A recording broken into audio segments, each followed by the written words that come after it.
हमारे माननीय खड़गे जी आपके सामने बढ़िया बढ़िया शेर सुनाते रहते हैं और उनका शौक है शेर सुनाने का। और सभापति जी आप भी बड़ा मजा लेते हैं।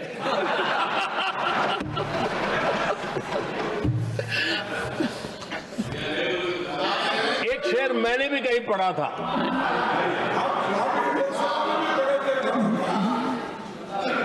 तमाशा करने वालों को क्या खबर,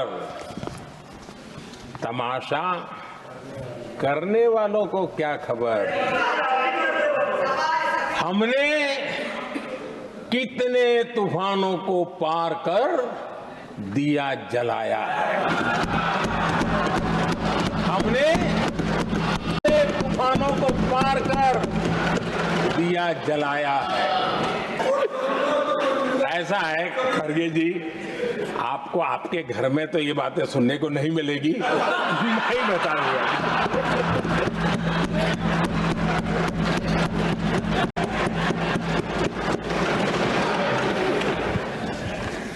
इस बार मैं देख रहा था कि खड़गे जी कविताएं पढ़ रहे थे, लेकिन जो बातें बता रहे थे और आपने बड़ा सही पकड़ा था कि जरा बताओ तो सही भी ये कविता है कब की है? उनको पता था, सभापति जी उनको पता था ये कविताएं कब की है। भीतर कांग्रेस की दुर्दशा का इतना दर्द पड़ा था, लेकिन वहां हालत यह है कि बोल नहीं सकते, तो उन्होंने सोचा ये अच्छा मंच है यही बोल दें, और इसलिए उन्होंने नीरज की कविता के माध्यम से उनके घर के हालत यहां प्रस्तुत की। आदरणीय सभापति जी, जो आज के लिए सही है, खड़गे जी को मैं आज वही कवि नीरज जी की कुछ पंक्तियां सुनाना चाहता हूं। कांग्रेस सरकार का जो दौर था उस समय नीरज जी ने ये कविताएं लिखी थी और उसमें उन्होंने कहा था, है बहुत अंधियारा, है बहुत अंधियारा, अब सूरज निकलना चाहिए, अब सूरज निकलना चाहिए, जिस तरह से भी हो ये मौसम बदलना चाहिए, जिस तरह से भी हो ये मौसम बदलना चाहिए। नीरज जी ने कांग्रेस के उस कालखंड में ये कविता कही।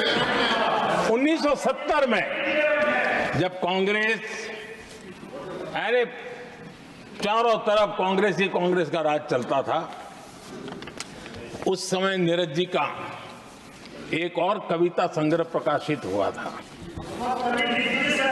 फिर दीप जलेगा। हरिवंश जी तो अभ्यासु हैं तो उनको भली भांति पता है, उस समय उनका यह संग्रह प्रसिद्ध हुआ था, फिर दीप जलेगा। उसमें उन्होंने कहा था, और ये बड़ा महत्वपूर्ण है, नीरज जी ने उस समय कहा था, मेरे देश उदास न हो। नीरज जी ने अपनी कविता में कहा था, मेरे देश उदास न हो, फिर दीप जलेगा, तिमिर ढलेगा। और हमारा सद्भाग्य देखिए, हमारे प्रेरणा पुरुष अटल बिहारी वाजपेयी जी ने भी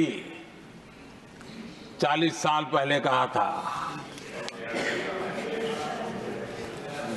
सूरज निकलेगा, अंधेरा छटेगा, कमल खिलेगा।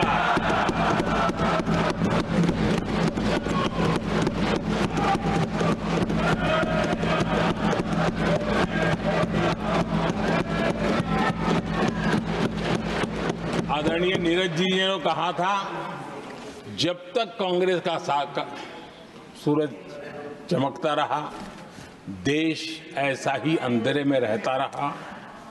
कई दशक तक ऐसे ही हाल बने रहे।